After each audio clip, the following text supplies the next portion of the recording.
بسم اللہ الرحمن الرحیم۔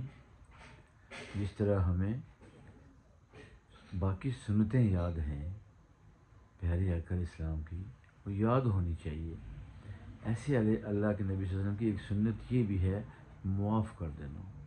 دیکھیں، بندہ صدقہ کرتا ہے، صدقہ رد البلا ہوتا ہے، تو اپنے کسی مسلمان کو، بھائی کو معاف کر دینا یہ بھی صدقہ ہے، اپنے غلاموں کو معاف کر دینا یہ بھی صدقہ ہے، کسی آدمی کو معاف کر دینا یہ صدقہ ہے، اس سے بڑا کوئی صدقہ نہیں ہے۔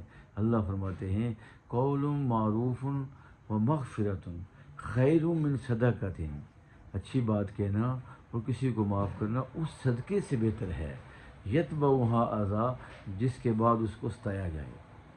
تو اچھی بات اور معاف کر دینا یہ ہمیں سیکھنا چاہیے، یہ آقا اسلام کی سنت ہے۔ تو جو فرمائیں، فتح مکہ کے وقت جب مکہ فتح ہوا، ایک صحابی نے اعلان فرمایا آج بدلے کا دن ہے، انتقام کا دن ہے۔ اللہ کے نبی نے کیا فرمایا صلی اللہ علیہ وسلم؟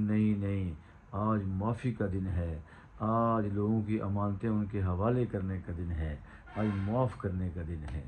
فتح مکہ کا ارے مسلم تھا منظر عجیب، فتح مکہ کا یہ مسلم تھا منظر عجیب، خوف سے کانپتے تھے خطا کار سب، اور امید رحمت سے کہتے بھی تھے بخش دیتے ہیں جو ہر خطا، آگے آگے آگے مصطفیٰ، آگے آگے خیر خلق خدا، آگے۔ تو معاف کرنا یہ پیارے آقا اسلام کی سنت ہے۔ ہم اپنے معاشرے کے اندر چھوٹی موٹی غلطیاں کوشش کریں معاف کرنے کی، تاکہ ہمارا معاشرہ صحیح ڈگر پہ چلے۔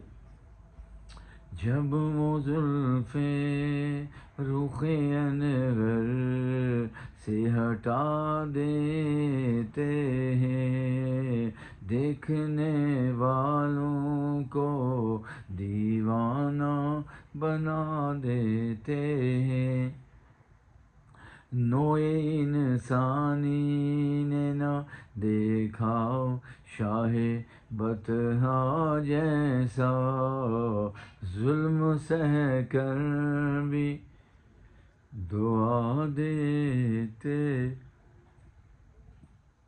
ظلم سہ کر بھی دعا دیتے ہیں۔ آج ان لوگوں سے بدلے کا دن ہے جن لوگوں نے عہد کے اندر ہمارے مسلمانوں کو شہید کیا، بدر میں ہمیں شہید کیا، اور ہر جنگ کے اندر ہمیں تنگ کیا، آج ان سے انتقام کا دن ہے۔ لیکن نہیں، سب ظلم ستم اللہ کے نبی نے برداشت کر لیے، اور ایک ہی نعرہ لگایا، جاؤ آج میں تم سب کو معاف کرتا ہوں، ہم مسلمان ہیں، ہمیں بھی معاف کرنا چاہیے۔